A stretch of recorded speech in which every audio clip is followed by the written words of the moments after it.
Hello and welcome to the Our Prenup Lawyer podcast, where you and I get to learn more about prenups as I interview professionals from the fields of family law, couples counseling, and wealth management.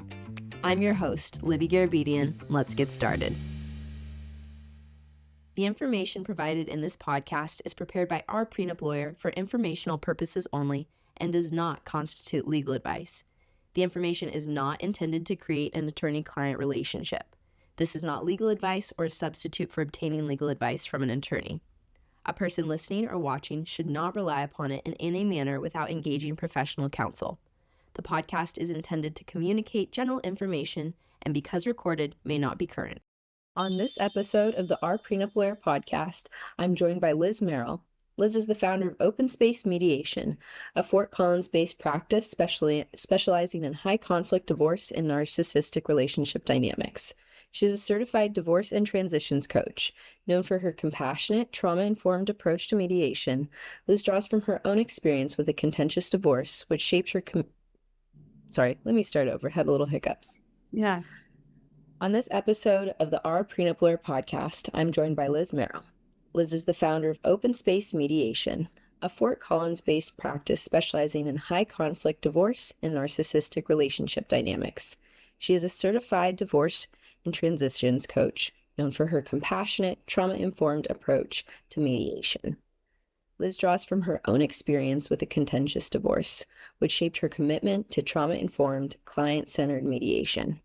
She frequently speaks on topics like narcissistic abuse and conflict de-escalation and contributes pro bono services through nonprofits and the Colorado court system, advocating for families in financial hardship. Her background in nonprofit management and music enriches her empathetic, client-centered practice. Welcome, Liz. Hi, thank you. Thanks so much for having me. Great. I would love to just jump right in and ask you about Open Space Mediation and how it got started. Thank you. Yeah, I started Open Space Mediation about 7 years ago. I have been, or had been, a professional classical oboe and English horn player for pretty much all of my life. And to be honest with you, I got really sick of gigging and driving and playing the Nutcracker dozens of times a year. So I knew that I wanted to start kind of like one of those weird midlife career transitions. And during that time, I was also going through a divorce. And it was horrible. It was one of those horrible divorces that you hear about. And I'd never gone through a divorce before. I was getting all the messaging that people who are going through a divorce get, like you have to lawyer up and you have to do this and it's going to be awful and blah, blah, blah, blah. And, that was what I was getting. And it amplified the feelings that I was having already of distrust and fear and anger, all of these kinds of things. And well, I learned a lot. And coming out of it, what I learned is that it didn't have to be that way. That there was a lot that's broken, in my opinion, in the whole system. And so that's what kind of started me on this journey to become a mediator, was just this realization that I could take some of the tools and the skills that I already had being a musician, which is kind of weird on the surface. But then when you kind of dig into it, a lot of what it takes to be a musician translates into becoming a mediator, because it's about listening and being empathetic and vibing, with the people around you and really hearing them. And working in the nonprofit industry, which again is about collaboration and problem solving and listening and trying to help people often who are in conflict move forward, ideally in a way that doesn't wind up, in litigation or in court. And because I don't have a legal background, and I didn't have like a cohort of colleagues I kind of had to reinvent the wheel, so to speak. So I was kind of working in a vacuum. So I just kind of created a system that made sense to me, based on my own personal experience. So the way that I approach it is really, really different than most other mediators and coaches. And what I've discovered is that because it is so different and because it is based in, you know, real experience, based on all of the hundreds of clients that I've had experience, it resonates with a lot of people because it's very grounded in, you know, life on earth. Um, that was a very long answer. Sorry that I just totally started rambling. I can talk forever about what I do because I love it so much.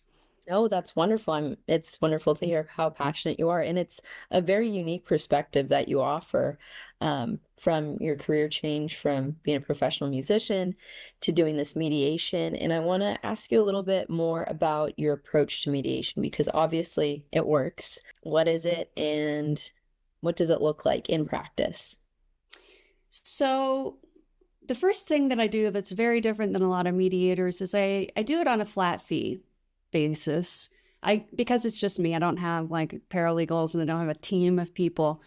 I don't really like to try to work on a retainer because I am not a detail oriented person. So I don't like to try to keep track of all the minutes I spend doing every single thing. So I have different fee structures kind of based on basic things like, do you have property? Do you have children? How high conflict are you? So that it's pretty easy to identify. And I follow the basic court structure and timelines.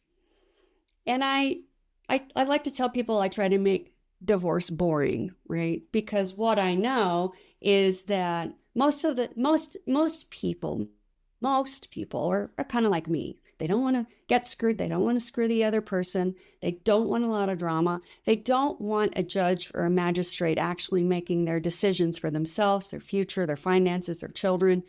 They just want to get through it in a timely manner. They don't want to spend tens of thousands of dollars. They don't want it to take forever. They just kind of want to get through it, right? And so I focus a lot on helping parties regulate their emotions so that they're not making decisions from their monkey brain, from their amygdala, right? Mhm. They're making them from a regulated place. They're making them from fact. So I bring in, and I do have a team of collaborators, because I think that people need to base their decisions on facts and reality and actual math and what the laws are here in Colorado. So we have a financial advisor, we have a real estate expert, and we have a mortgage expert. And so we all kind of work in a collaborative way so that people are just keeping their minds on facts rather than feelings. Oh gosh, excuse me. And feelings are important, of course, but they're not really where you want to be making major decisions about your, 401k necessarily. So that's basically my approach. I try to help people get through it, in a reasonable way, and it does work. I've only had a handful of cases that did end up in litigation, and usually those are the cases that are very high conflict, where it's usually one party, sometimes it's both, really isn't there negotiating in good faith and is trying to use the mediation process as a way to avoid, what they think might happen if they did have a lawyer or if the other party had a lawyer. Okay. So, I see. So, with mediation as an alternative to divorce litigation, and when you have these high conflict couples or individuals in a partnership, how do you go about setting the tone so that there can be effective communication and there isn't just this anger being brought out? And like you said, people aren't just only thinking emotionally, but they're thinking rationally. yeah. That's such a good question. And it's always a balancing act. Well, one of the things that I've started doing more of is trying to screen people more carefully, and letting them know early on that, just because we're doing mediation, just because you're doing mediation with someone like me, who is not an attorney, and who's, kind of a touchy-feely person, doesn't mean that you don't have to provide financial disclosures, for example. Doesn't mean that you get to pretend that, basic addition and subtraction doesn't exist. Doesn't mean that you get to play fast and loose with, maintenance guidelines, for example, or, the law, right? I'm obviously not giving legal advice, but we're adhering to the law, and you're not going to be able to get away with any funny financial finagling, as I like to call it, right? And that the requirement for participants in mediation is to show up in good faith. And that if you plan on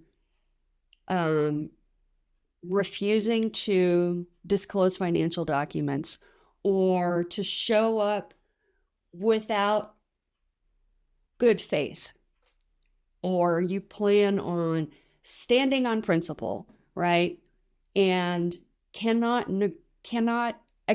listen to a proposal and talk about a proposal, then mediation is not a good fit, right? And let them know up front what it's going to look like. And also let them know that at the end of the day, the agreement that you come up with in mediation is likely not going to be that substantially different than what they could get in litigation because of the way that our laws are structured, right? I mean, there's often this sense that, like, you can get totally royally screwed if you go to court, or you're never going to see your children again, or, she's going to get everything, but that's not the way that our laws are structured. So you can spend $100,000 and go to court and spend years and years, but that's not going to change the way that the laws are applied, right? So,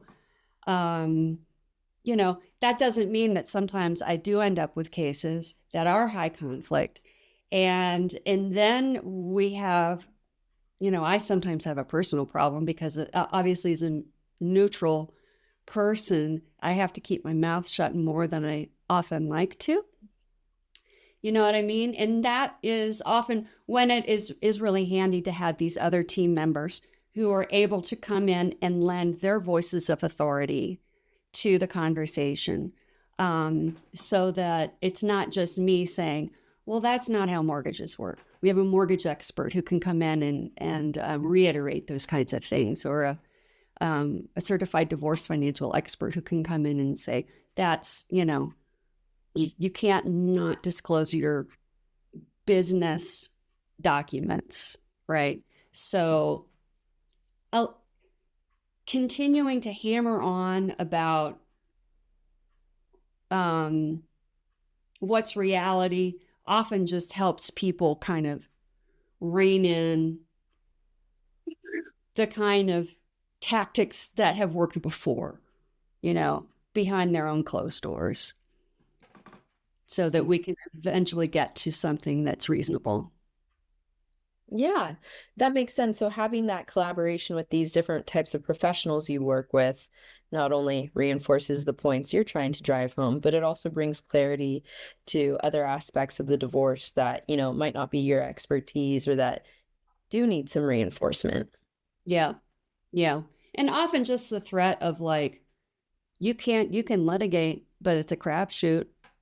You don't know what the judge is going to say, is enough of a, like, I mean, it's not a threat, it's just reality, but it reminding people that you have more power in mediation, because no one's ever forcing you to agree to something in mediation. You have more, you have more control over the outcome when you mediate. Right. You have it's an opportunity to collaborate. So you have more autonomy, right? Yep. And more creativity. I always tell people that, we're an equitable state. So that means, there's going to be an equitable outcome. But how that looks is sky's the limit. There's many, many ways you can split a pie.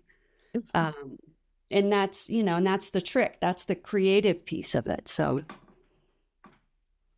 now, how does the mediation process look different from your experience when there's a prenup in place versus when the couple doesn't have one? this is such a great question, and it's so interesting because I have only had a couple of cases where there was a prenup, and it clears things up very nicely. And I really wish that more people had them. And from a personal standpoint, I just got married recently. I got remarried recently. And after having been married before for 20 years, and then after having mediated hundreds and hundreds of divorces, I'm like, we have to get a prenup. And I think that there's the sense that if you're asking for a prenup,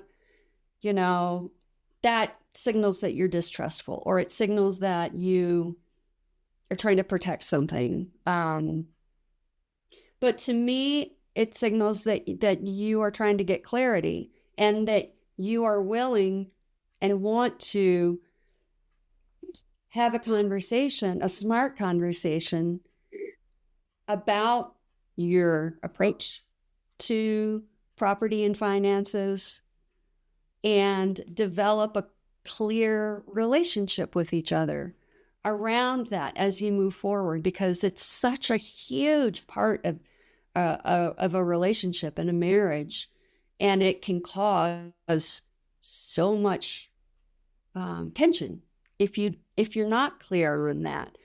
But I mean, to go back to your question, when there are prenups or trusts in place, sometimes there are questions around that, and how that plays out in a divorce, and how that gets implemented in the final agreement. And sometimes we do bring attorneys in to help clarify that. But it certainly makes it easier for the financial advisor, right? Because they're able to look at that and help sort of port that document into the final property and financial agreement, right? It's just the final settlement. But it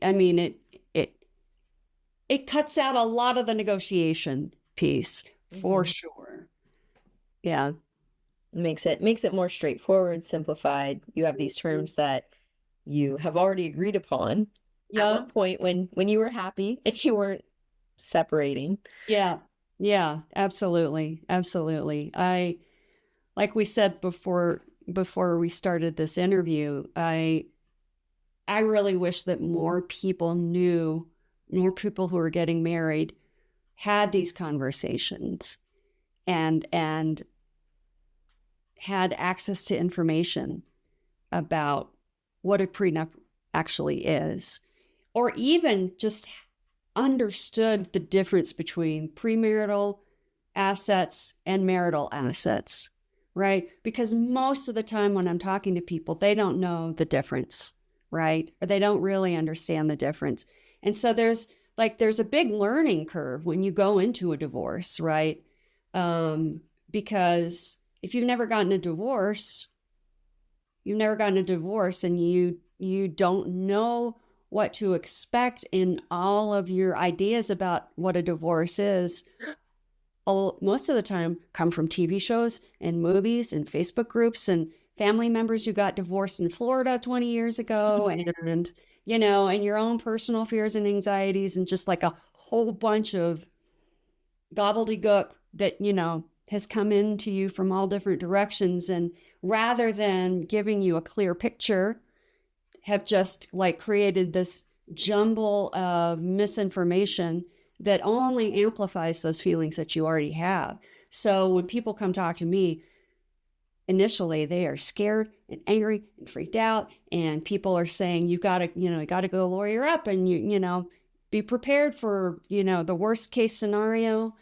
And that's of course why attorneys can, not all of them of course, but like some of them just can swoop in there and confirm their worst fears and command, the kind of fees that they do. Right. So in your position as a mediator, you're not only there to find a solution, but you're also an educator when people aren't coming in with this financial literacy or they have these misconceptions of what divorce is going to look like. Yeah. Yes, for sure. I mean, I, again, can't give legal advice, and I have to be very, very careful with that. But I mean, I feel like one of my most important jobs, whether, when I initially talk to people, is helping them get grounded, right? So that they are able to find resources that are helpful to them and access the part of their brain that can absorb the kind of information that they need, so that as they go through the process, they're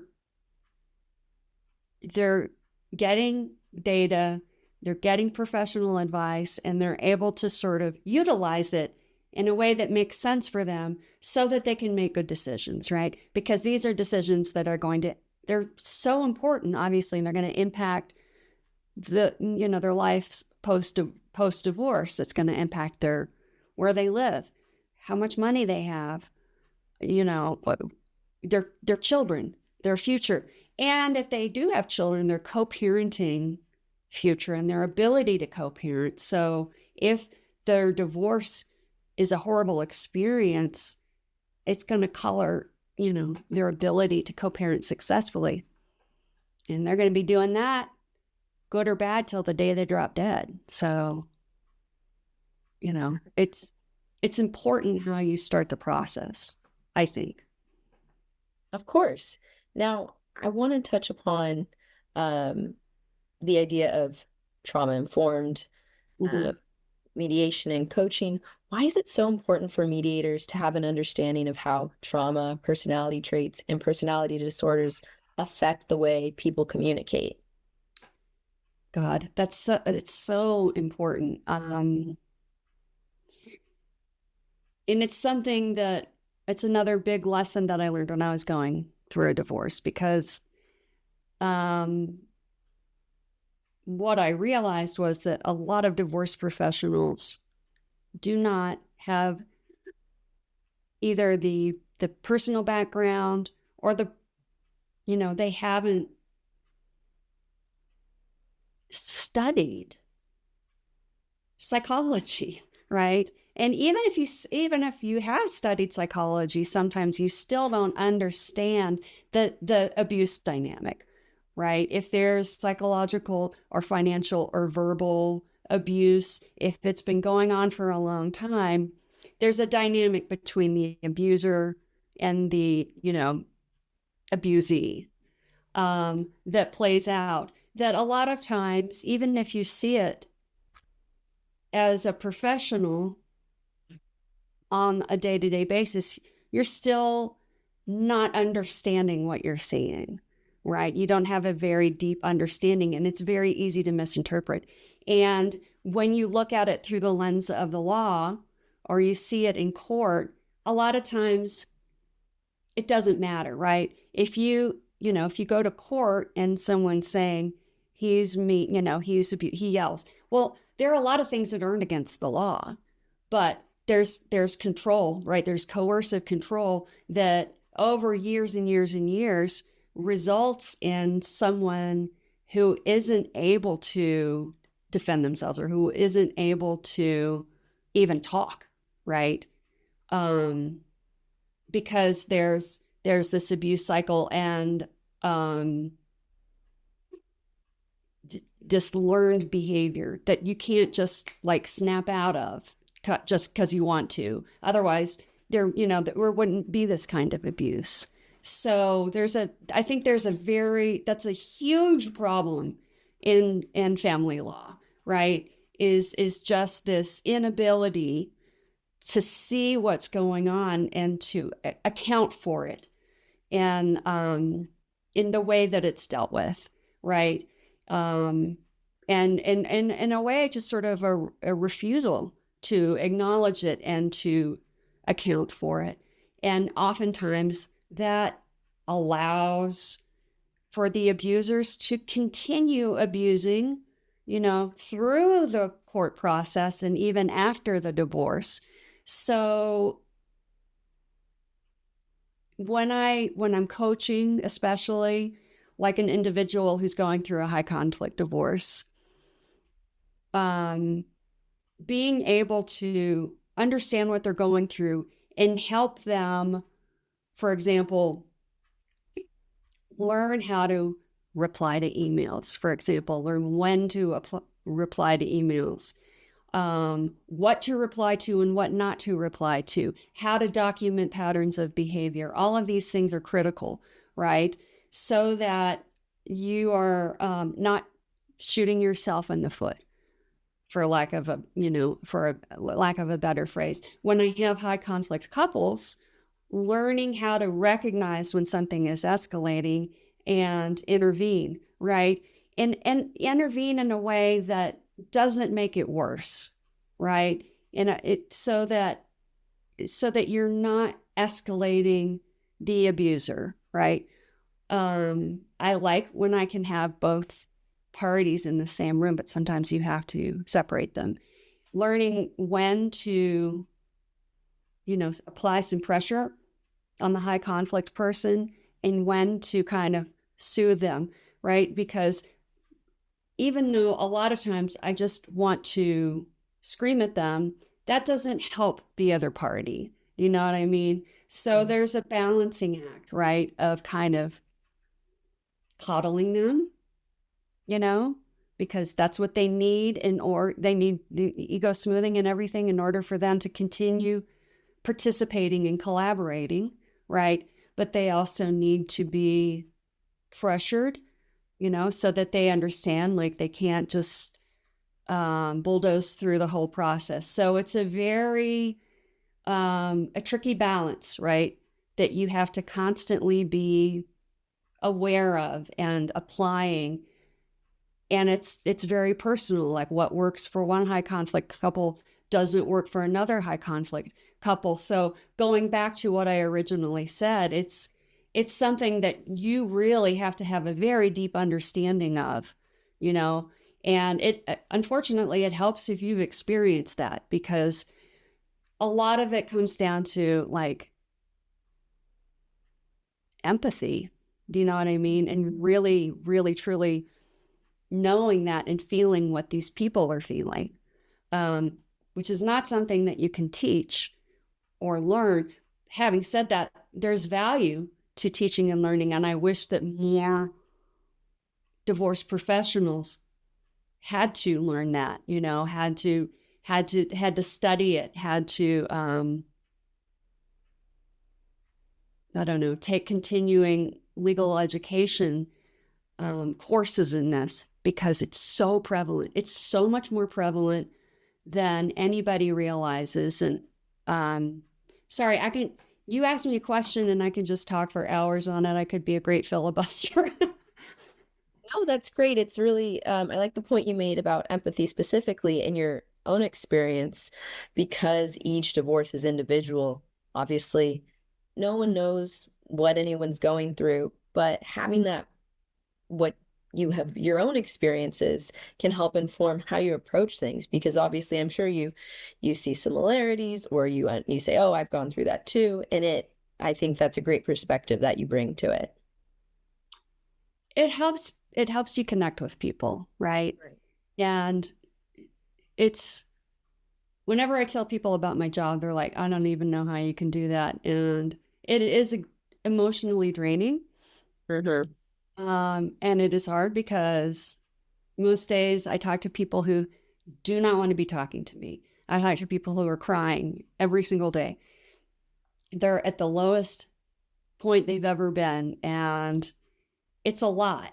I talked to a couple recently, who were worried about ICE coming in and taking one of them and their daughter.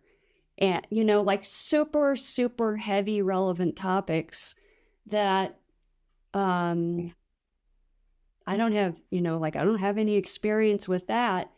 And a lot of these things, most of us don't want to think about. Right. So I have to be really careful with my own mental health, to be honest with you. But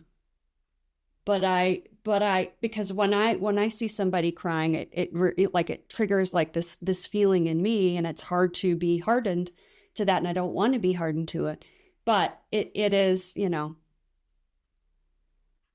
is something that, like, I feel like I'm helping our community and providing an alternative to this, like, cold, hard, kind of heartless approach to something that's just so personal and that affects every aspect of their life and will affect their future and their children's future if it's not done correctly.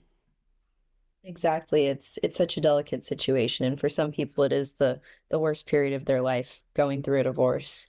Yeah. Now, I do want to ask you, aside from everything that you've mentioned in regard to communication, what do you believe is the most valuable tool you provide individuals with during their divorce mediation? Oh man.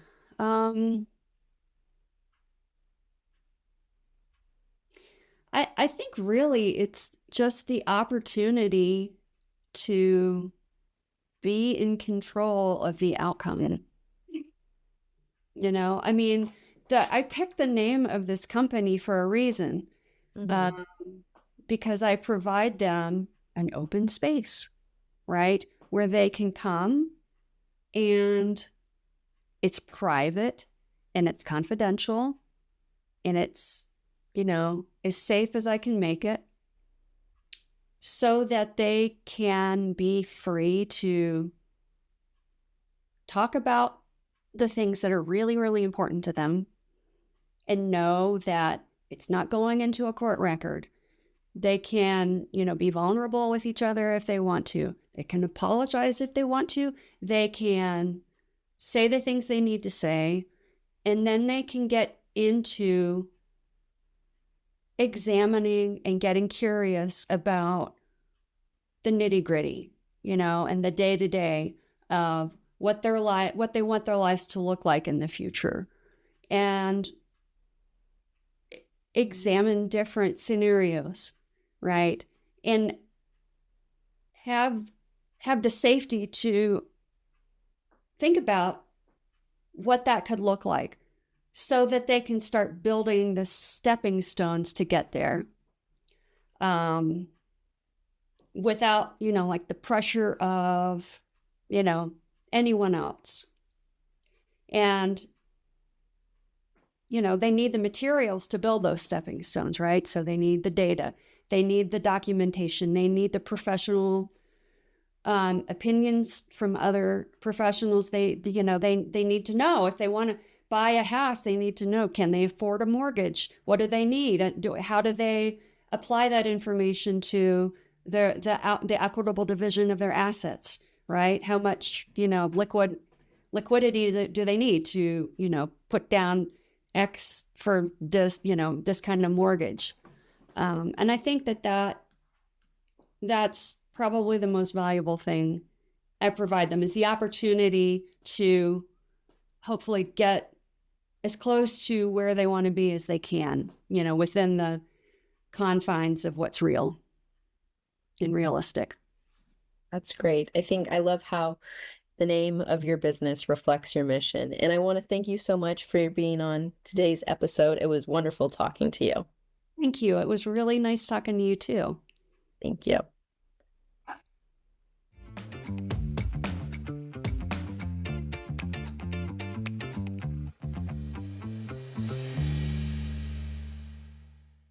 That's our show, folks. Thank you for listening to Our Prenup Lawyer. Make sure to like and subscribe, and feel free to drop a comment below.